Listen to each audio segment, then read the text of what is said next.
što sam stigla, Lili, imam novosti.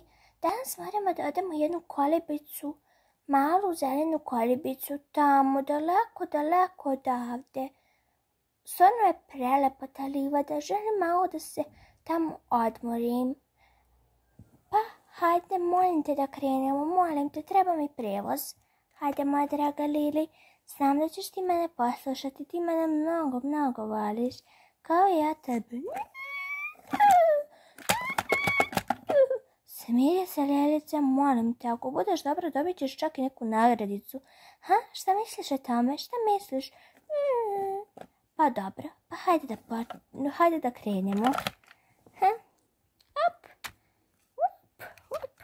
Tako je, Lelice, još samo da zatvorimo ovaj naš boksić i možemo da krenemo.